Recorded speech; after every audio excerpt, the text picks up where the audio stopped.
Bueno, pues si ya estáis todos, todas, podemos comentar los temas de constantes vitales.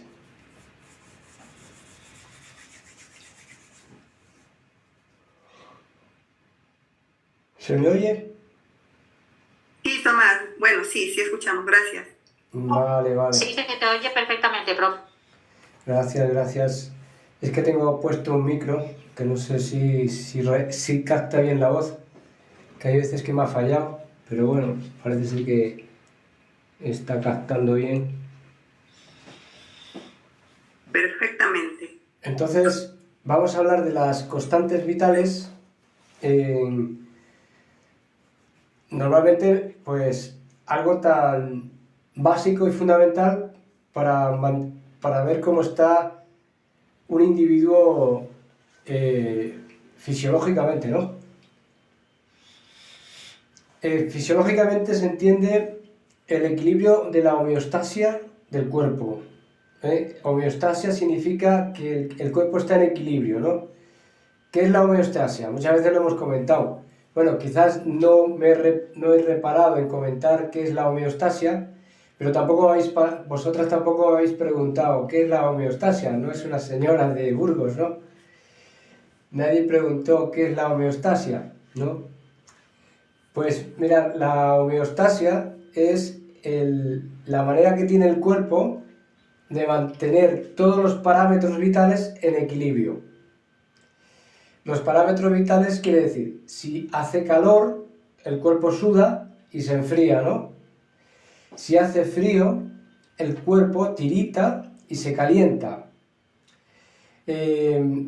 Si tengo sed y no bebo agua porque no hay agua, pues el cuerpo empieza a compensar, orina menos, suda menos, retiene el líquido para no perderlo.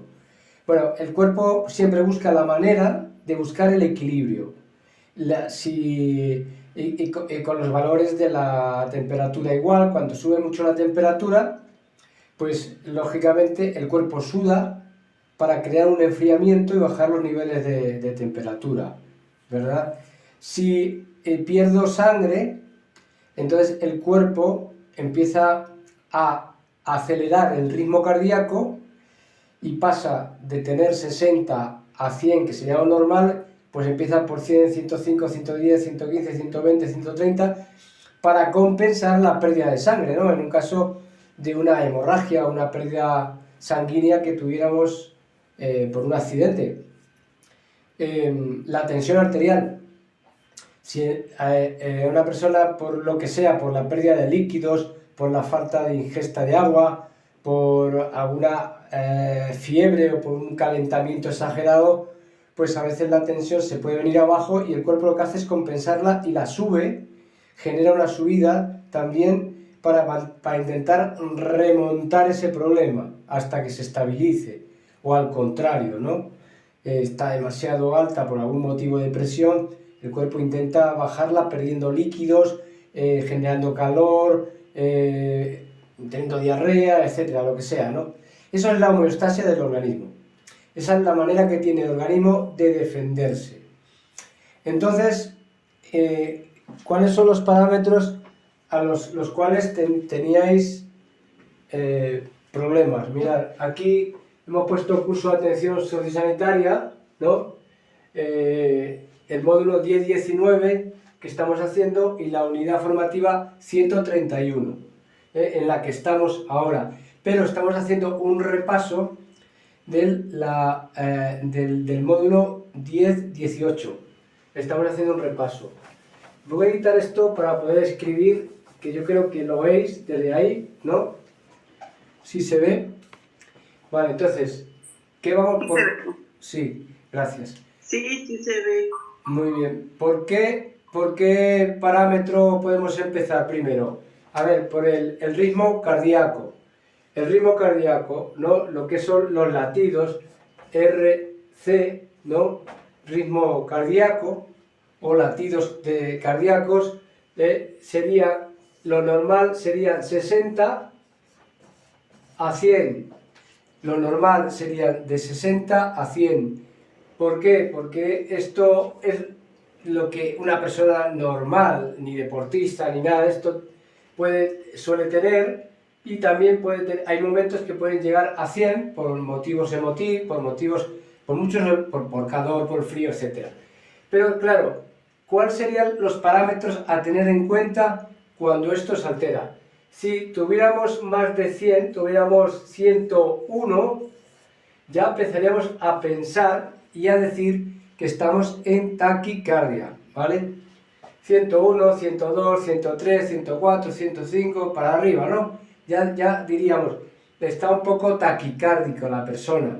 Si tomáis el ritmo cardíaco, en los pulsos, o el pulso cardíaco, las pulsaciones por minuto, ahí se pondría pulsaciones por M, pulsaciones por minuto, ¿no? ppm, sería 60, 100. Si nosotros si cogemos y miramos a una persona y tiene más de 100, ya consideramos que tiene taquicardia.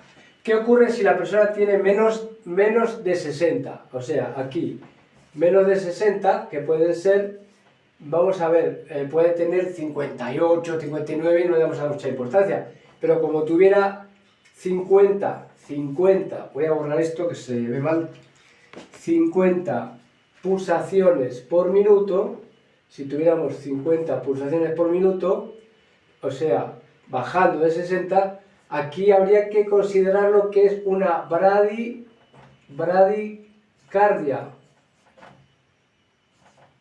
Bradicardia, ¿por qué? Porque baja para abajo. Bradicardia. Esto es una anomalía del corazón. ¿Cuándo se puede dar? Bueno, se puede dar por muchas causas, pero las más comunes son las lipotimias, que son benignas, técnicamente hablando, las lipotimias en la que la persona, o las bajadas de azúcar porque sea una persona diabética, y entonces la insulina le haya provocado una bajada de azúcar, o haya perdido mucho líquido, o el corazón le cuesta recuperar la inercia, y ha habido un colapso, ha habido una bajada repentina, entonces, o porque hay alguna insuficiencia cardíaca, etc. Bueno, siempre pensemos que si una persona no es deportista, no es un corredor, un deportista de taekwondo, o un deportista que está siempre haciendo deporte y tiene 50 pulsaciones, pues habría que sospechar de que algo no va bien. Si es deportista, y si encima es corredor, ciclista, boxeador, lo que sea, y tiene 50, incluso en reposo puede tener 40, ¿vale? Yo, cuando era más deportista, más joven, pues llegué a tener en reposo 40 pulsaciones. ¿Esto qué quiere decir? No quiere decir nada, no es malo. ¿Por qué? Porque un deportista tiene el corazón muy fuerte, un poquito más grande, y bombea despacio, bombea una vez y manda la sangre a todo el cuerpo, y le sobra tiempo para mandar toda la sangre porque tiene fuerza, porque es grande, y luego la recuperación también es lenta, con lo cual se vuelve a llevar la sangre de vuelta al corazón con mucha energía, entonces no necesita latir muy rápido. Entonces, los deportistas los encontramos con pulsaciones muy bajas, pero claro, cuando hacemos la medición de si es una persona deportista o si no la ves, pues hay que tener esas referencias, ¿no? Si es una persona que no es deportista y tiene esas pulsaciones, pues más vale llevarlo a urgencias que esperar a que se le pare el corazón, entre una bradicardia, una parada cardíaca, ¿no?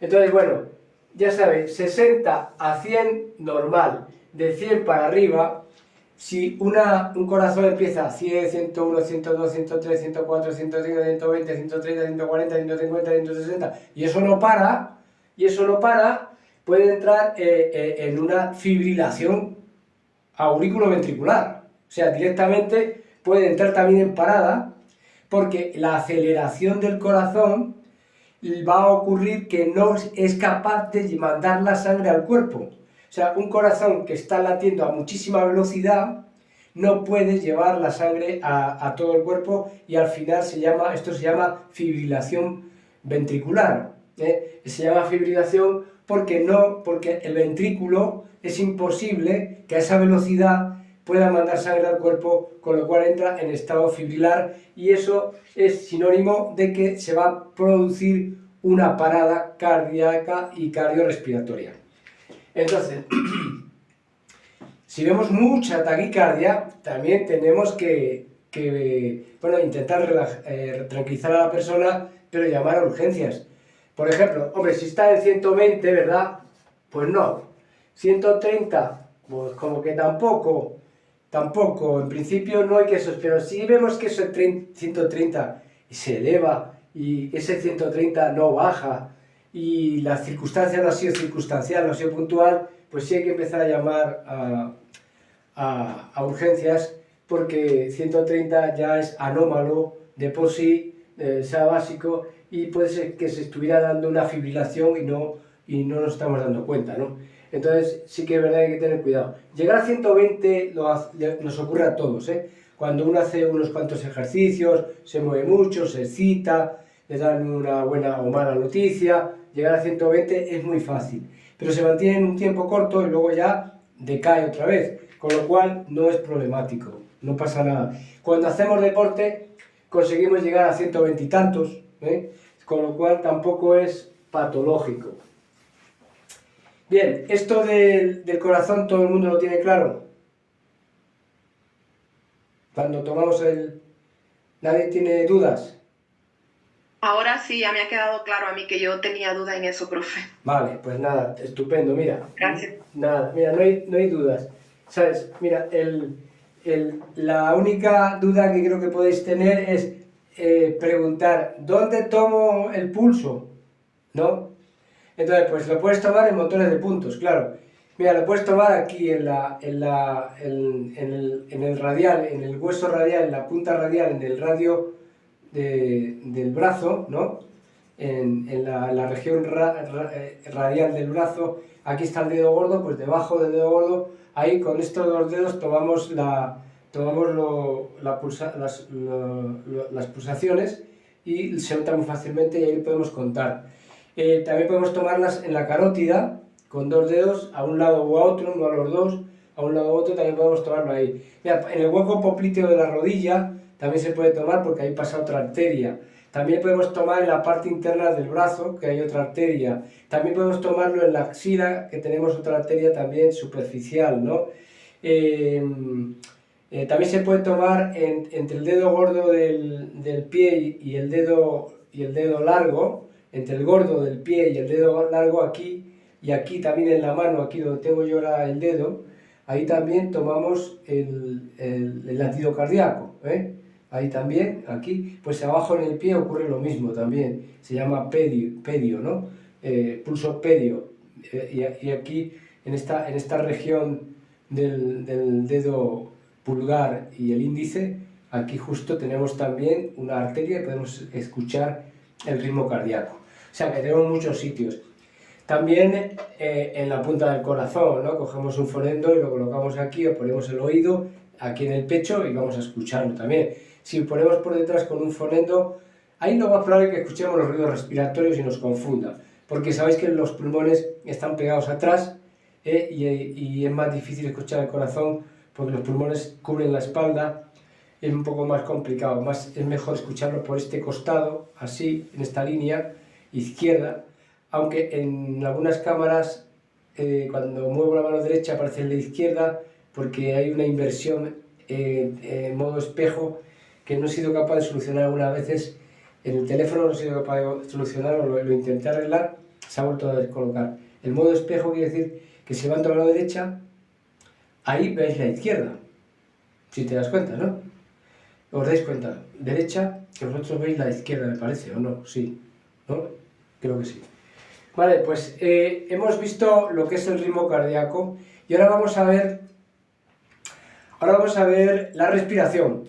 ¿Cuántas respiraciones tiene un individuo por minuto? Respiración, minuto. Esto ya no es el ritmo cardíaco, esto ya no es el ppm, este es el respiraciones por minuto. ¿Cuántas creéis que tiene? Se os olvidó ya. Pero yo creo que si os parece... 120. Creo que 120, Tomás. ¿O me equivoco? 120 respiraciones. ¿Tú crees que respira 120 por minuto? Tú imagínate, No, 40. tú imagínate que ni un perro cuando está llega a 120. Si tú tuvieras que llegar a 120 por minuto de respiración, estarías así.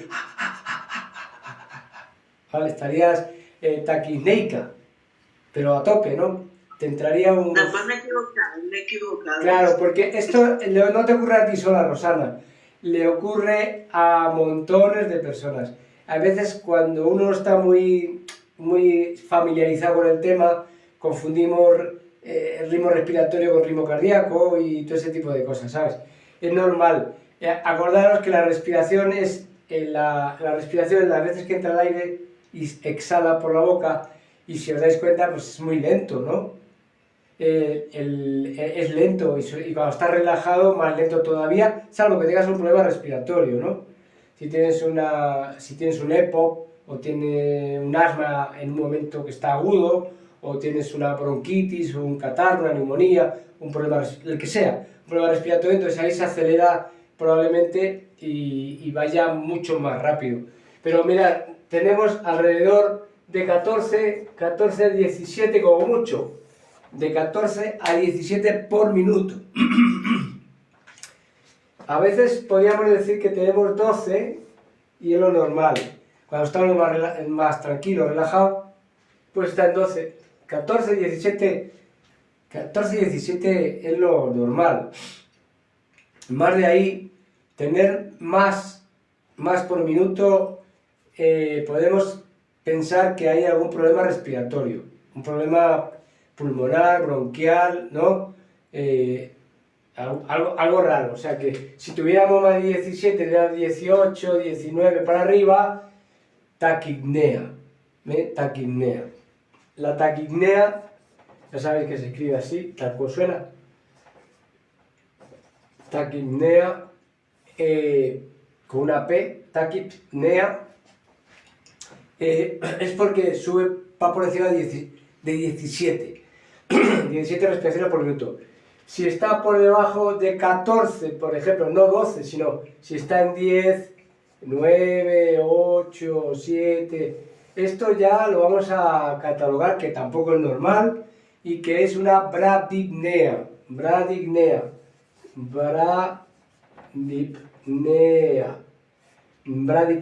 La bradypnea, por ejemplo, si estás haciendo meditación y eres ya una experta en meditación y estás con los ojos cerrados, concentrada y estás nada más que pensando en tu nariz, en cómo entra el aire y sale y todos tus músculos empiezan a relajar, a veces podríamos tener 10, 9 o 8 respiraciones por minuto. No es una bradypnea, es una situación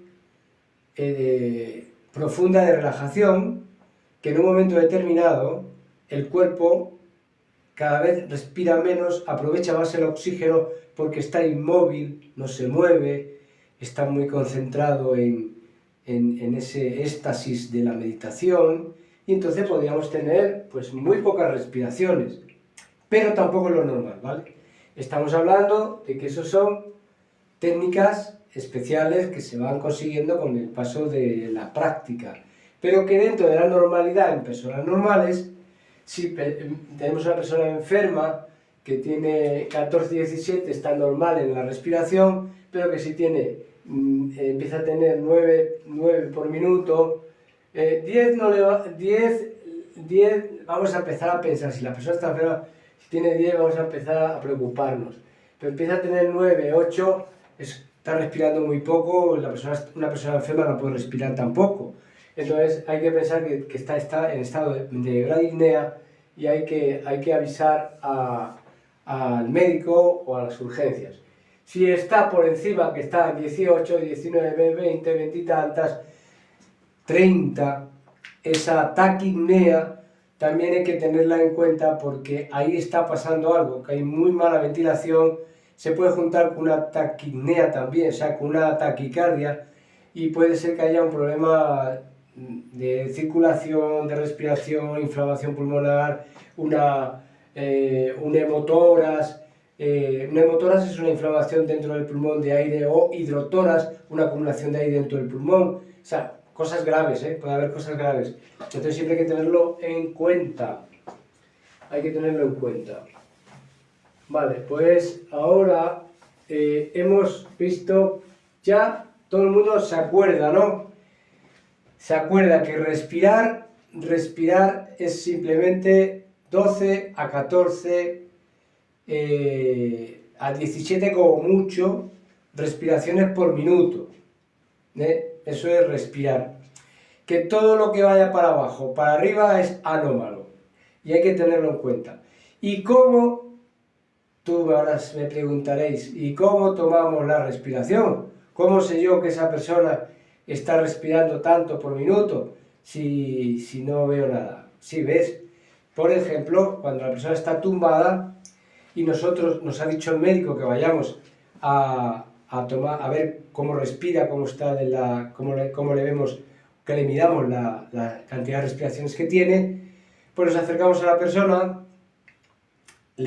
nos presentamos, le saludamos y le decimos, te voy a tomar el pulso, tranquila o tranquilo, le coges la mano por acá, por aquí, y cuando está tumbada, pues simplemente le coges así la mano, tú te haces aquí el loco que está como mirando su pulso, ¿no? Su pulso, pero no le decimos que estamos mirando su respiración.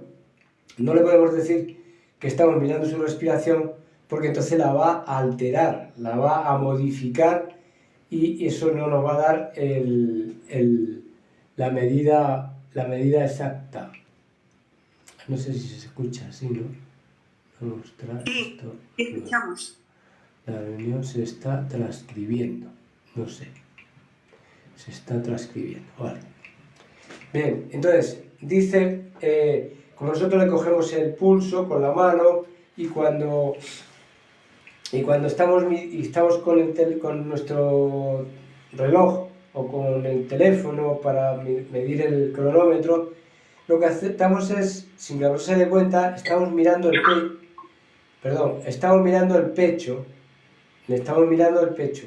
Nosotros estamos mirando el reloj o el teléfono, el crono, y le tenemos cogida la mano por aquí y entonces le estamos mirando el vientre y el pecho cuando sube y cuando baja. Cuando sube y cuando baja es una, ¿no? Vuelve a subir y vuelve a bajar, son dos. Entonces lo que estamos midiendo es en el tiempo de un minuto, que lo podemos hacer por 4 tiempos. Ya sabéis que todas estas mediciones se pueden hacer cada 15 segundos, 15 segundos por 4, 5 por 4 son 20, 4 por 1 4 y 2, 6, son 60. Esto es un minuto, ¿vale? Es un minuto. 15 segundos, 15 segundos es un minuto. 15 segundos es un minuto. 15 segundos por 4 es un minuto. 15 segundos por 2 es medio minuto. Entonces, no tenemos por qué tener a la persona... Voy a tener aquí un poco de calefacción porque... No tenemos por qué tener a la persona un minuto, que a veces hace largo, ahí pensando, y tú ahí pensando y mirando y contando, porque a veces te hablan entre medias y ya te descolocaron por completo la medida. Entonces, 15 segundos es más rápido y luego lo multiplicamos.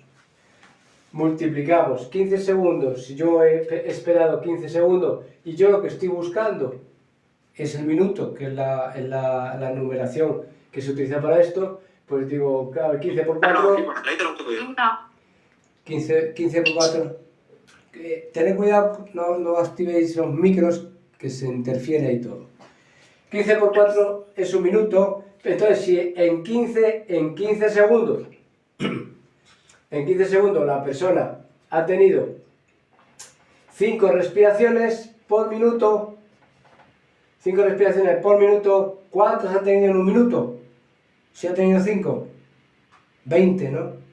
5 por 4, 20. Si ha tenido 5 por 15 segundos, ¿cuántas tiene por 15 segundos? Al minuto. Si hemos dicho que los 15 segundos más 15 son 30, más 30 son 60, ¿no? ¿Entra eso o no? ¿Alguna duda? Sí. ¿Alguna duda? Yo creo que hay muchas dudas. Está claro. Hay muchas dudas. Si en los 15 segundos hay 5, al minuto es que hay 20. Hay 20. Y 20 ya 20 respiraciones por minuto, la persona está un poquillo nerviosa. ¿Vale? Está un poquito. Tendría que tener 3, ¿no? 3 respiraciones a los 15 segundos, 3, pues 3 y 3, 6 y 6, 12, ¿no? 12 sería por 15, si tiene 3, 15, tiene 3, si 15 segundos, 15 segundos, tiene 3 respiraciones, por 30 segundos tendría 6 respiraciones, por 60 segundos tendría 12 respiraciones por minuto. 12 respiraciones por minuto. Estaría dentro de lo normal. Bueno, que te dice 3, 4, ¿verdad? 4. Mirad, lo de contar en porciones más pequeñas, lo que nos hace es ayudarnos en el tiempo y en el control. Porque cuando tú a una persona tienes mucho tiempo midiéndola, se incomoda y empieza a cambiar los parámetros. Empieza a respirar más, a ponerse más nervioso, o sea, cambian los parámetros. Entonces, el hecho de que cada vez que yo mida con mi reloj o mi teléfono, mida los 15 segundos, significa que lo hago muy rápido, en 15 segundos ha habido unos valores y yo los multiplico y me da el valor exacto que hay. Luego es verdad, si vemos que hay dudas, igual hay que esperar el minuto para contabilizarlo perfectamente bien. Si vemos que hay dudas, pues esperamos el minuto. No hay más remedio. Vale, pues la respiración liquidada. ¿Alguna duda? ¿Alguna duda o todas? ¿Alguna duda o todas las dudas? ¿Hay alguna duda? Vale. Pues se ve que no hay dudas. Entonces, ahora, ¿cuál vamos a poner? Vamos a tomar una constante vital que todo el mundo conoce a la perfección. Y esta constante es la temperatura corporal. Y la temperatura corporal de una persona, todo el mundo la sabe, ¿no? ¿Quién no sabe qué temperatura tiene uno? Fijaros, esto que estamos estudiando es algo que debería saber todo el mundo, igual que la técnica Heilings o RCP. Es algo que deberíamos saber todos. ¿Por qué? Primero, porque todo esto que estamos aprendiendo pertenece a tu cuerpo. No solo al cuerpo del enfermo, sino a tu cuerpo. Y todo lo que no sepas de tu cuerpo, pues mal vamos, ¿eh? Tenemos que saber de nuestro cuerpo.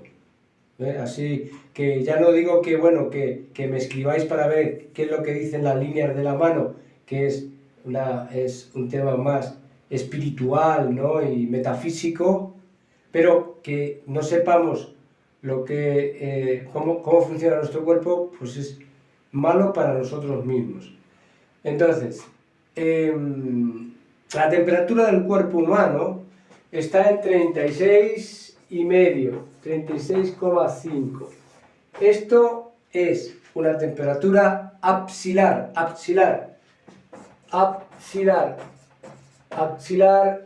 inguinal, aquí entre las piernas, aquí debajo de las axilas, aquí casi en el oído, también. Bueno, pues esta es 36,5. ¿Por qué digo esto? Porque si metemos un termómetro por el ano, vamos a tener 37,5 y esto no quiere decir que haya fiebre. Si cogemos un termómetro y lo metemos debajo de la lengua, vamos a tener 37,5 y esto no quiere decir que tengamos febrícula. ¿Por qué? Porque es que esas zonas del cuerpo tienen un grado más que la axila y un grado más que las ingles y un grado más que el hueco popliteo, porque están, digamos, dentro del interior del cuerpo. Por eso tienen ese grado más. Mirad, una curiosidad que no sé si os lo he contado una vez. El escroto de los hombres no tiene 36,5. Los testículos donde están metidos tienen 35,5. ¿Por qué creéis que las pelotas cuelgan así? Porque necesitan estar separadas del cuerpo para tener un grado menos de temperatura. ¿Y alguien se preguntó por qué? A ver, ¿no os llama la curiosidad? Sí, no sabemos.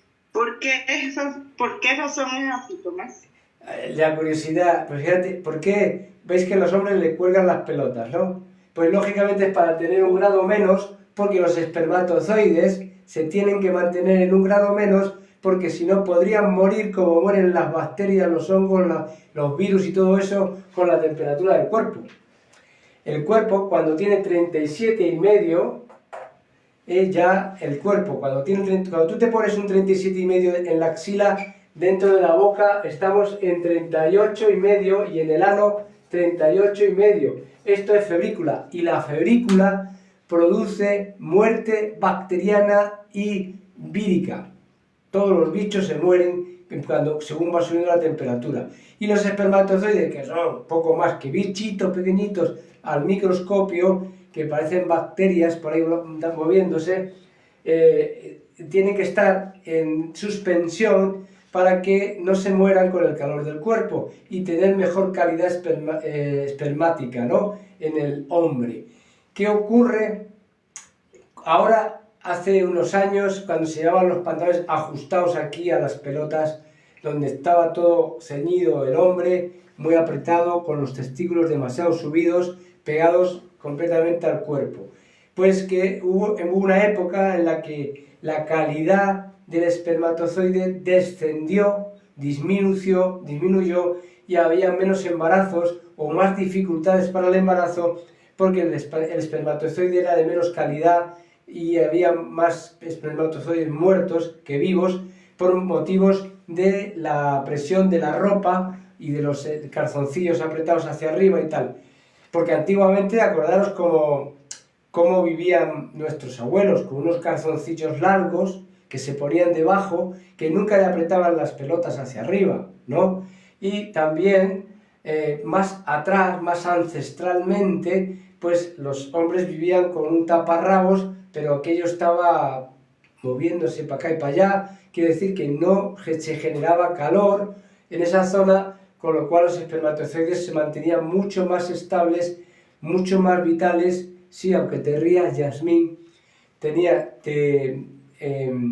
mucha más movilidad y por eso, pues si nos retrotraemos para atrás en la historia, la evolución humana se creció con mucha rapidez, había muchos embarazos, muy fácil de embarazarse, las familias tenían 10, 12, 14, 15, 20 hijos, incluso más, incluso los varones tenían varias mujeres y tenían montones de hijos, porque no había problemas espermáticos y era mucho más fácil que se quedaran las mujeres embarazadas y este tipo de cosas. Cuando esto llegó la época moderna, pues la temperatura, subir, o sea, llevar los pantalones apretados y tal, pues eso dañó bastante la génesis de espermatozoides. Vale. Bueno, pues dicho esto, que creo que era una anécdota de interés, como bien sabéis, para tomarla hemos dicho los puntos donde se toma la temperatura. Si tuviéramos en la axila 38,5, pues estaríamos 37,5 en la axila. 37,5 en la axila sería ya febrícula. Y tendríamos 38,5 en la boca y 38,5 en el ano. Sería febrícula. Hasta 38 de temperatura es febrícula. 38,5 ya es fiebre, ¿vale? Y de 39 para arriba ya es hipertermia. Hipertermia. 39 ya para arriba, hipertermia, ¿de acuerdo? ¿Y qué pasa con la hipotermia? ¿Cuánto hay que tener? Bueno, pues mira, si tenemos 36,5, hablando en general, tendríamos que tener 35, menos de 35, ya se le llama hipotermia, ¿vale? Menos de 35 hipotermia. Porque a veces 35 es circunstancial, no está muy claro, pero si tuviéramos 34 estaríamos en hipotermia. Por algún motivo a la persona se le ha caído la temperatura. ¿Qué ocurre con las temperaturas bajas? De 35, 35,5, 34. Que esas personas están muy expuestas a ser atacados por todos los virus y todos los bichos que les rodean. Porque la temperatura es la primera barrera defensiva que todos tenemos. Si esa persona tiene la temperatura en 35, lo que está provocando es que todos los bichitos puedan atacarle con más facilidad y con más tranquilidad. Y las infecciones prosperen más rápidamente. Porque si no hay una reacción de calor del cuerpo para matarlos, pues van a poder contigo.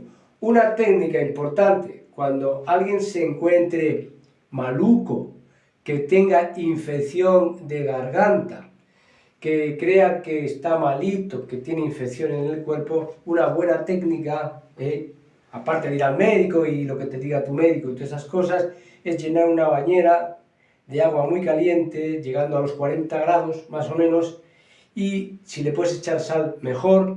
Te metes ahí dentro y dejas que esa temperatura se meta dentro, te pegue en el cuerpo y caliente tu cuerpo, porque esa temperatura, al meterte dentro de ese agua caliente, no te vas a cocer, porque no te vas a cocer en 39 grados, va a matar los bichos que están en tu cuerpo atacándote porque tú tienes baja temperatura.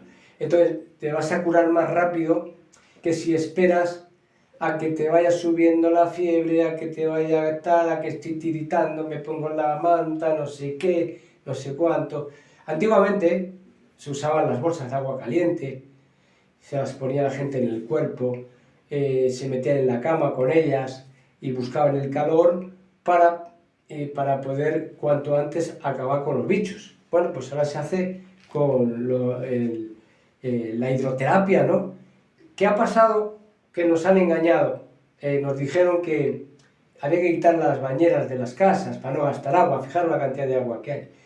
Ahora hay inundaciones por todo el planeta. Y nos quisieron quitar las bañeras para ahorrar agua. Bueno, pues más bien esto parece una payasada, ¿verdad? Porque el agua no la vamos a acabar nosotros porque queramos. Porque el agua es algo que se recicla continuamente. Entonces, nos hicieron quitar las bañeras y luego nos dicen que nos vayamos a los balnearios, que es muy bueno para la salud. O sea, vete a un balneario, págale 40 pavos por meterte un rato en agua sucia, caliente, donde se ha bañado 200.000 personas y tú te metes ahí entre los mocos de los demás y esperas a ponerte bueno, con unos vapores que suben para arriba, o le han echado sal y tal. Pues tú teniendo tu bañera en tu casa, le metes la sal, agua limpia, agua caliente, te metes dentro y no tienes por qué irte al balneario, porque el mismo efecto te va a hacer en casa que en el balneario. Así que, amigos, no cambiéis las bañeras por platos de ducha, que es un engaño, un engaño. Está muy bien para ducharse rápidamente para irse al trabajo y tal, pero eso lo podemos hacer con la bañera puesta. Pero el día que estés malito, que te duela el cuerpo, que tengas gripe, que tengas catarro, te va a venir muy bien tener la bañera en casa. Así que lo mismo que... vamos, que nos engañan con todo, ya está. Bien, bueno, ¿alguna pregunta sobre esto? ¿Alguna pregunta? Sobre... Profe, si miras la temperatura, Sí.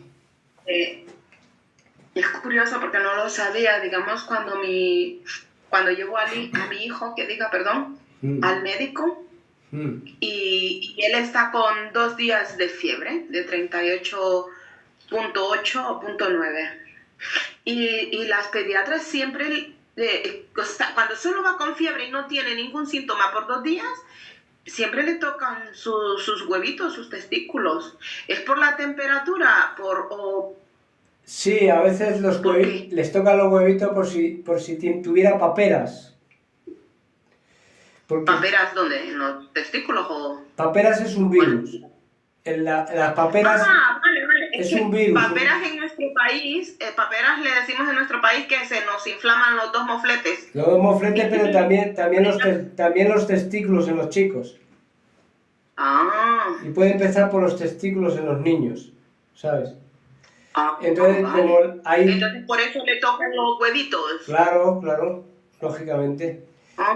Sí, hay esa exploración es normal para ver si hay inflamación. En los hombres creo que se inflaman los huevos y en las mujeres pues debajo de la garganta. De la mandíbula. De la garganta. Sí. Sí, y en el hombre también, pero claro, en el hombre ataca mucho a los testículos. Y es que se bajan los testículos. Una papera maltratada, y si le sale a una persona cuando es mayor, te puede quedar estéril. Te puedes quedar estéril para siempre, ¿sabes? Entonces, bueno, pues es interesante siempre controlar ese tipo de cosas, lógicamente, ¿no? Está bien. Entonces lo ven más por el virus y no por la fiebre, entonces. No, es por detectar el virus, probablemente, porque igual tiene fiebre por cualquier cosa. El niño le bajan las defensas, tiene fiebre, un poco de placa en la garganta, va a tener fiebre, un poco de rinitis, por cualquier cosa puede tener fiebre. De hecho, la fiebre es fundamental para el crecimiento humano, quiero decir, cada X tiempo, además cuando un niño desarrolla, suele tener fiebre, ¿sabes? Y es normal que ocurra, y no es nada malo, es todo lo contrario, probablemente que es bueno, probablemente que sea bueno. Vale, bueno, pues la temperatura. Sí, dime. Y todas las personas pasamos papel. Pues, hombre, pues todas las personas no lo sé. Yo sí las he pasado, pero cuando era pequeñajo, me acuerdo que te dolía aquí la garganta mucho y seguramente que los testículos, que no me acuerdo. Pero casi todo el mundo pasa las paperas. Yo no digo que todo el mundo, pero sí que se pasa. El problema de que si no las pasas, es que tengan la mala suerte de pasarlas con 20 y tantos años, porque te contagie alguien y te afecte a nivel testicular y te quede estéril. Ese es el problema, porque si lo ocurre de pequeño, antes de que tengas espermatozoide no pasa nada. Lo malo es cuando ya eres grande, que tienes las células seminales, las tienes activas y ahí las puede atacar el virus y destrozártelas. Entonces ahí está el problema. Entonces, pero por otra parte, bueno, pues casi todos los niños suelen tener, ahora ya, como también hay vacunas preventivas y todo ese tipo de cosas, pues se dan menos casos, ¿no? Porque están los niños vacunados y eso. Pero antes sí se daba bastante, la papera era muy común aquí en España y supongo yo que en Latinoamérica también, ¿no? Seguro. Pero bueno. Entonces, por ese virus de la papera, esa es la causa de que los hombres queden estériles. Sí, podían quedar estériles, sí. Papoavirus humanus. El papoavirus humanus, que luego también está el herpes zóster, que también es un derivado de ahí y que casi todos lo tenemos también. Eso lo tenemos todos en el cuerpo, está inoculado por vacunas también y por contagios y lo tenemos todos, el papoavirus humano, ese está ahí. Y algunas veces se manifiesta saliéndote una ampolla en un labio, etcétera, ¿no? Pero vamos. Yo pensé que la esterilidad en los hombres solo se daba o en las mujeres por causa de drogas, bebidas, la esterilidad se o puede dar... exceso de sexo. No. Que un hombre se quede estéril puede ser por una infección por un traumatismo, por una enfermedad que afecte a los órganos genitales, por un problema hormonal, etcétera. Puede ocurrir, sí, en el hombre. A veces es el hombre el culpable de la esterilidad de la pareja, ¿sabes? No la mujer. A veces, la mayoría de las veces es el hombre, no la mujer. O sea que fíjate tú lo que... Y por el cigarrillo también podría ser. ¿Cuál? Por el cigarrillo también podría... Por el cigarrillo. Por el cigarrillo, de lo que se ha demostrado científicamente sobre el tema del cigarrillo y el alcohol, es que debilita la producción y la calidad de los espermatozoides. Que eso sí que la calidad es peor, ¿no? La debilita. Pero la esterilidad no, que se esterilice una persona por fumar no. No suele ser. Quizás por algún fármaco peligroso, hay fármacos que podrían provocar, ¿no? Ahora no me acuerdo, pero sí que hay fármacos que podrían provocar daños estériles en el hombre.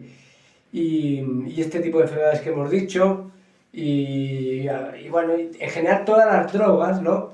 Toda la droga, la mala nutrición, todo esto, pues va a repercutir lógicamente en la calidad de los espermatozoides, en la calidad del embarazo, sobre todo en la calidad de que el embarazo sea más fácil y la calidad en general de los espermatozoides. Eso es así. Entonces, a veces la mayoría, yo creo que la mayoría de las esterilidades que encontramos por ahí es por culpa de los hombres, no por culpa de la mujer. La mujer ovula y punto, y ya está. Generalmente no es un problema grave, pero el hombre no tiene calidad de espermatogénesis y entonces no alcanza adecuadamente el óvulo en la trompa de falopio y no puede gestar. Entonces, y lo que dije antes, que no es una tontería, lo de los pantalones apretados y las ropas apretadas y ese tipo de cosas, pues lógicamente está afectando. Eso está afectando también a la calidad de los embarazos. O sea que no es una broma, no es una broma.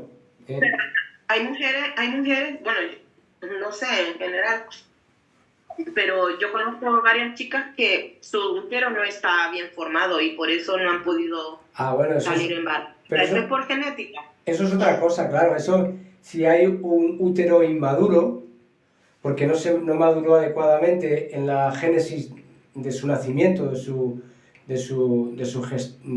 cuando estuvo gestada en el vientre de su madre y hubo un defecto de génesis del útero, que a veces ocurre, pues hombre, ahí evidentemente que hay unas malformaciones o deficiencias de formación que sí que va a provocar que haya problemas en eso, claro. Pero claro, eso ya estamos hablando también de casos muy especiales, ¿no? Particulares, que eso no es culpa de... No es culpa de la persona, porque la persona igual se cuida muy bien, pero ya vino con el defecto. Igual quien no se cuidó fue su madre, que no tuvo una buena alimentación, no tomó ácido fólico, no se cuidó, no hizo ejercicio, y entonces tuvo una gestación un poco deprimente y una gestación en la cual su bebé no nació muy desarrollado y le quedó el defecto en el útero y viene dado de eso. Y ahora mismo igual la persona en cuestión se cuida muy bien, pero tiene una deformidad en el útero, el cuello del útero está torcido, está poco desarrollado, está muy cerrado, o las trompas están flexionadas, o poco desarrolladas, o más angostas, o tal, y entonces no puede gestar, ¿sabes? O sea que eso no es culpa, eso es culpa de la génesis, ya digo, no es de la genética, digamos que es de la génesis, cuando la persona se gesta dentro del cuerpo de la madre, que no tiene que ser un parámetro genético, no tiene, es más bien congénito, más que genético. ¿Te vas, mi amor? Dale. Ok. Besitos, hasta luego. Que digo que es más congénito. Congénito quiere decir que se produce por circunstancias dentro del parto, pero no por genética. Eso se llama congénito, ¿vale? Bien, pues entonces, estábamos hablando, nos hemos pasado de un sitio a otro, que también, bueno, deja de ser cosas vitales para el ser humano, ¿no? Vamos a terminar con la tensión arterial, que es la que nos falta, me parece, ¿no? la tensión arterial. Bueno, pues la tensión arterial, bueno, también nos falta el oxígeno, ¿no? La tensión arterial, para que sea normal, dicen los libros, generalmente dicen los libros, que hay que tener 140 y como mucho 90. Ahora los nuevos tratados y todo ese tipo de cosas, nos encontramos que hay que tener 120 y 70. Esto es una bestialidad, ¿eh? O sea, que aquí tener 120, un señor de un 80, tal y cual, 120 y 70 o sea, 120 de sistólica y 70 de diastólica y tal, esto lo dejamos un poco para quizás mujeres. Las mujeres tienen la tensión más baja. Entonces, lo normal que podemos encontrar en hombres y luego lo normal en mujeres, mira, lo normal en hombres 140, 90, esto es diastólica, que es la baja que le llaman, diastólica, y sistólica es la alta, que le llamamos la alta. ¿Por qué? Porque es un número más grande, nada más, no es que sea alta ni baja, simplemente que es el número del primer latido que pega el corazón cuando sale la sangre. Es el primer latido, lo puede dar a 140 milímetros de mercurio, milímetros Hg, milímetros de mercurio.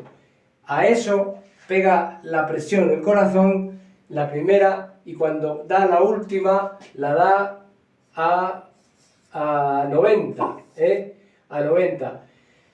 En un señor adulto, mayor, esto, dentro de la normalidad. Una mujer, pues una mujer tiene entre 120 de sistólica, que es la que vulgarmente llamamos, ya digo, alta, que es la primera, 120, y luego sí que tiene entre 65 a 70 y a 80, vamos a dejar 120 y 80 de diastólica, la que llamamos baja por ser el número más bajo y porque es la que resuena en la última en el esfingomanómetro o en el manguito, como le llames, o en el tensiómetro, como le llames, porque se llama, vulgarmente se llama tensiómetro, manguito, y técnicamente es esfingomanómetro, ¿no? Entonces, lo que hacemos es que cuando vemos 120, 80, pues también es normal en mujeres, ¿no? No hay ningún problema. Fijaros, todo esto es normal. Fijaros si hay variación de normalidad en la tensión, porque esto nos puede liar la cabeza mucho, porque mira, tú encuentras una persona que tiene 140 de sistólica, y te encuentras otra que tiene 130 de sistólica, y te encuentras otra que tiene 120 de sistólica, y te encuentras otra que tiene 110 de sistólica, y otra que te la encuentras ya con 100 de sistólica, y dices, ¿y a qué me atengo, no? Te quedas así un poco flipado. Pues coño, pues mira, todo esto es normal, todo eso es normal. Incluso si me lo pones un poco tal, te digo que 150 también es normal, también es normal, porque igual se mantiene en un momento 150 y luego estará otro momento 145, 140, ¿vale? Pero mira, 140, 130, 120, 110 son normales, 135, 125, 120, 110, 115 son normales, sistólicas normales, no tenemos que pensar en nada más. ¿Qué ocurre para que sean anormales? Para que sean anormales, una tensión arterial sistólica, como es la que llamamos vulgarmente, ya digo, alta, para que fuera anormal, tendría que tener por encima de 150 o, si es por debajo, pues tendría que tener por debajo de 100, Esto sería hipertensión y esto por debajo de 100 sería hipotensión. Estamos hablando de sistólica, ¿vale? Como veis, 150 por encima, hipertensión, por debajo de 100, hipotensión, la sistólica. ¿Y qué encontramos en esa? Que también tenemos la diastólica, que es en la baja, ¿no? Y la diastólica la puedes encontrar, mira, voy a borrar, para que lo veáis. borramos, mira, la diastólica, la diastólica, que es la baja, pues nos podemos encontrar 90, 80, 70, 60, 55, vamos a dejar ahí. También tenemos 85, también tenemos 75, también tenemos 65. Mira, todo esto es normal en diastólica. Diástole. En la diastólica también es normal. O sea, tenemos 90, 80, 70, 75, 85, 65. Eso también es normal. O sea, que no nos tenemos que... ¿Cómo? ¿Por qué? ¿De qué manera vemos que no es normal? Bueno, pues mirad, cuando ya tenemos 55 diastólica, esto la podemos considerar que es hipotensión de carga del corazón. O sea, la carga del corazón está muy baja, que es la diastólica. Y si la tenemos en 100, en 95 o 100, ya ahí podemos pensar que tenemos una sobrecarga en la diastólica, que podría estar dando señales de hipertensión, ¿de acuerdo?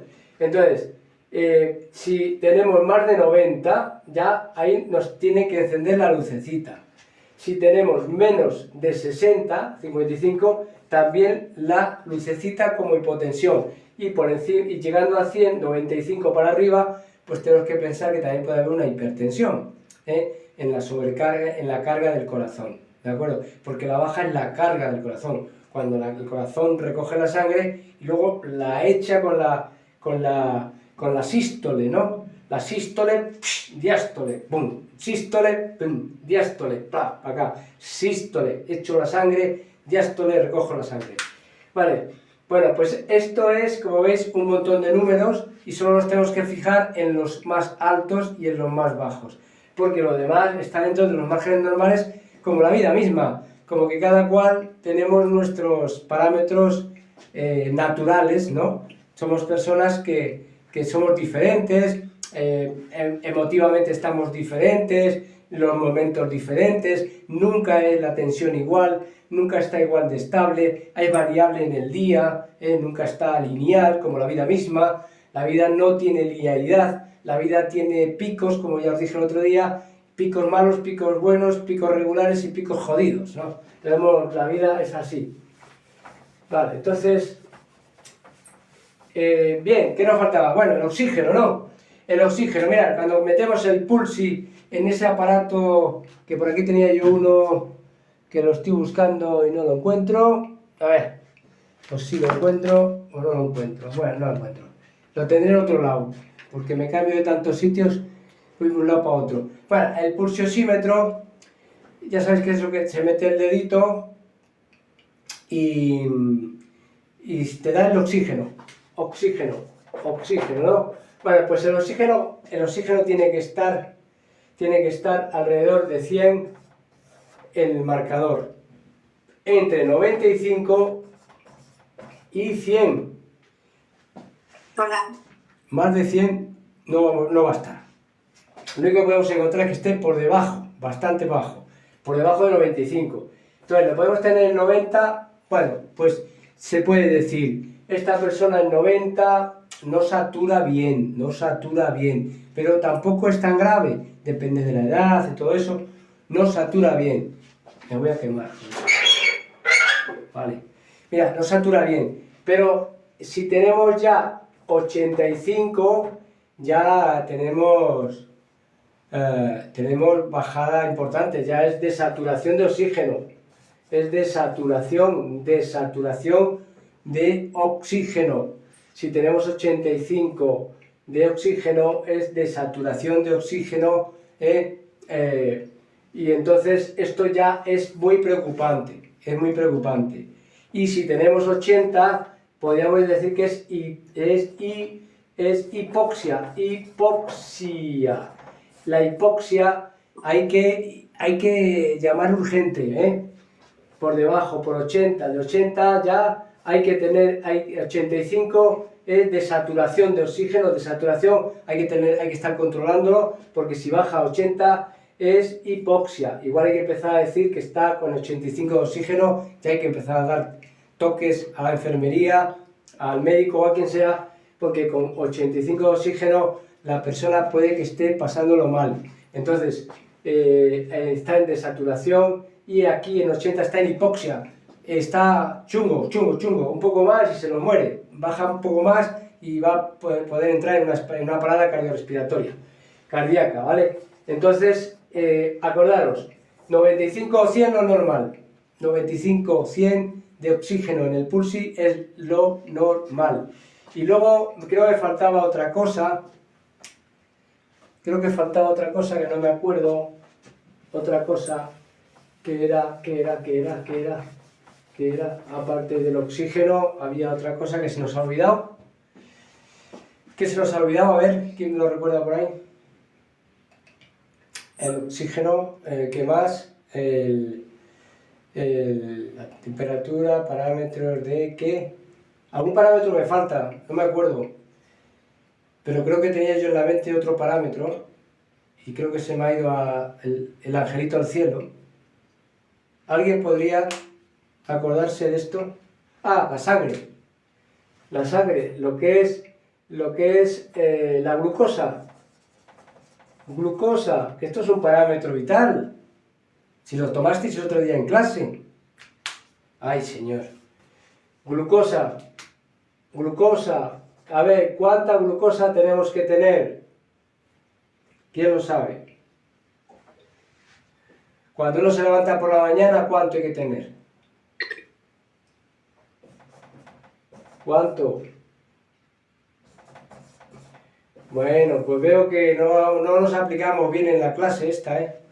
Entre 70 y 80 microgramos de azúcar en la toma con el glucómetro. 70 y 80 microgramos de azúcar en la toma de la gota con el reactivo. Entre 70 y 100. 70 y 100 por la mañana. Después de comer, no tendría que subir más de 130. Una hora después, incluso 2 horas después, no tendría que subir más de 130 de azúcar. Porque si sube más es porque lo estamos haciendo mal. Quiero decir, estamos comiendo demasiado azúcar, hidratos de carbono, y demasiada fruta, todo ese tipo de cosas. Y si estamos en 140 o 150 o 160 después de comer, una hora después de comer, estamos generando picos muy altos también de insulina. Recordad, es mejor bajar 130 como mucho o 120 con un chute de insulina que te pegue el páncreas. Es más rápido bajarlo, se va a consumir mejor y no nos va a generar calorías superfluas, con lo cual no nos va a generar cartucheras, no nos va a generar panza, culete y no nos va a generar problemas hepáticos, diabetes e inflamación articular y otras enfermedades degenerativas que produce el exceso de insulina en sangre a causa de las elevaciones de azúcar, con lo cual provoca enfermedades que ahora se llama prediabetes. Prediabetes significa no soy diabético, nadie me dice que soy diabético, pero yo sigo estando con el azúcar en 130 y me lo tomo y tengo 120 y me lo tomo y tengo 130 y luego tengo 100 y nunca baja de ahí, me levanto con 110 por la mañana, 120 me levanto, ¿no? Con ese azúcar me levanto y creo que estoy bien, ¿no? Pero no estás bien. Un buen día te da jamacuco y hacer puñetas, ¿vale? Un jamacuco que puede ser un problema vascular, un problema cardíaco, un problema cerebral, un problema hepático, un problema renal, un problema articular, un problema vasodilatador, etcétera, ¿no? Entonces, no nos tomemos a broma los niveles de azúcar. Y a veces uno dice, si yo me la tomo y siempre tengo 100, 120 y como, me pongo morado, Claro, ¿sabes qué está pasando? Que tienes un páncreas muy potente, muy bueno, y está soltando insulina y está batiendo el azúcar en la sangre, en las células, con un taco de estos, con un martillo, pam, pam, está metiendo el azúcar en sangre como puede. Pero claro, esos niveles tan altos de insulina que no te das cuenta, no nos damos cuenta, cuando caen, ¿qué ocurre? Citosinas, prostaglandinas, sustancias oxidantes, inflamación de la membrana celular, endurecimiento de la membrana, inflamación crónica de bajo grado, y todo ese tipo de situaciones acaba dando con problemas como mínimo de obesidad y como máximo de cardiopatías, ¿vale? Entonces, que nadie se fíe si porque haga mediciones y tenga el azúcar en 100, 90, 120 y él sabe que ha comido bastante, que no se fíe de que eso es porque está bien, sino que puede estar ocurriendo que la insulina esté trabajando a unos niveles muy altos. Y es la insulina cuando hay que eliminarla, cuando genera las prostaglandinas inflamatorias, y es la que provoca la irritabilidad y la agresión sobre las células, las cuales se defienden endureciéndose y creando con el tiempo lo que se llama resistencia a la insulina. Vale, bueno, pues todo esto dicho, creo que hasta aquí hemos llegado en lo que es la clase de hoy de las constantes vitales bien explicado, y en otro momento no creo que haya dudas, pero podéis preguntar sobre el tema. Lo que pasa que es verdad que tenéis que apuntar y recordar, memorizar y este tipo de cosas hasta que se va quedando en el coco, pues es una cuestión puramente técnico, de entrenamiento, semántica, todo este tipo de líos. No confundir ritmo cardíaco con respiratorio, ni con oxígeno, con pulsaciones, etc. No confundir estos conceptos, y a raíz de ahí todo irá fluyendo y lo tendréis todo controlado. Vale, pues nada, pues hasta aquí constantes vitales esta tarde, y nada más. Vamos a seguir con la clase con otra temática. ¿Alguna pregunta?